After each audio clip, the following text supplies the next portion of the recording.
What it is, what it do, cyber world. It's your girl, the one and only, Ash Brown, and this is Ash Brown Uncensored. On this program, I talk a little bit about everything. It may be pop culture related, but it's probably Ash Brown related. So we gotta see how that's gonna be. Okay, so I am going to make a very, very pointed statement, and it's going to be unpopular, but I believe it's true. So just hear me out. Hear me out.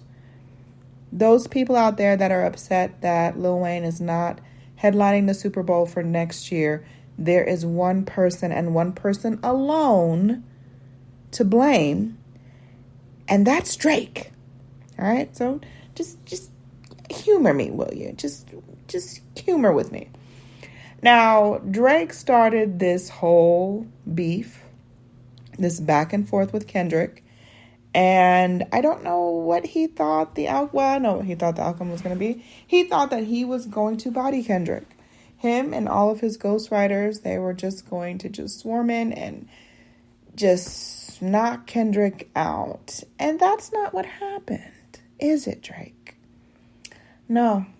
And he ruined the Super Bowl for pretty much everybody, because it could have been a whole Young Money Super Bowl show. He would have had Wayne up there. He would have had Nicki, Baby, and everybody else would have been up on there, because that would have been representation. Had he won the beef with Kendrick, which he did not. He failed that miserably. But that's how it goes, right? That's really how it goes. But yeah, so people that are upset, I will say this, and Wayne actually owned up to some of it. It's been known for years that he has had issues with substances and staying on track, being sober, being responsible. And you have to understand, the Super Bowl halftime show has become something of legend. It's not the fact that, he can't afford it. He could definitely over afford it. But they need someone that's going to be bankable, reliable, and someone that is current, that the current, state of the culture is going to really back, somebody that is relevant to today's culture. And as much as they would hate to admit it, Kendrick is it. Kendrick wasn't even in the fight. Drake tried him, and he put him in the fight. And he came back and just, snapped on that.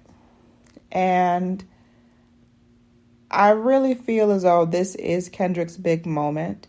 As everyone knows, artists are not paid for the Super Bowl show. So Kendrick must have an album that is getting ready to be released prior to the Super Bowl show. And if he doesn't, I guarantee you he's working on it right now. And he gave one of my artists a really big shout. Shout out to D1. D1 Music. If you guys don't already know about D1, I've been talking about D1 since day one. Okay? Been talking about D1. And he is a rapper out of New Orleans. And he just recently got a shout on Kendrick's latest song that was released this past week. And it's just really helped to catapult him into mainstream a little bit more. And I love it.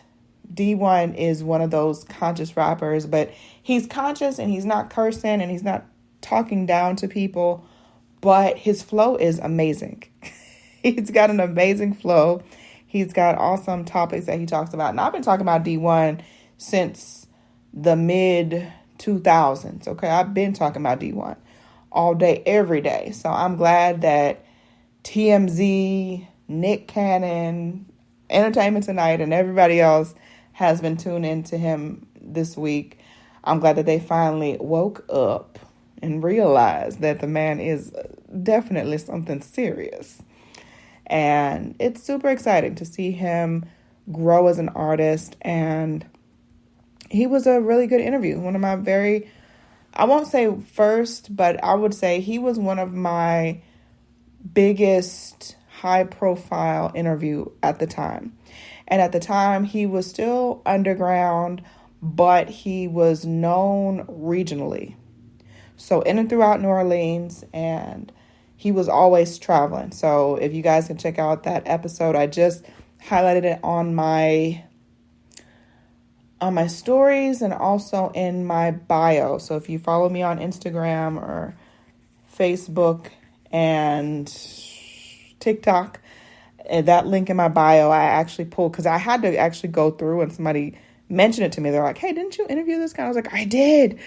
And that was a bajillion years ago. I got to go search and find this episode.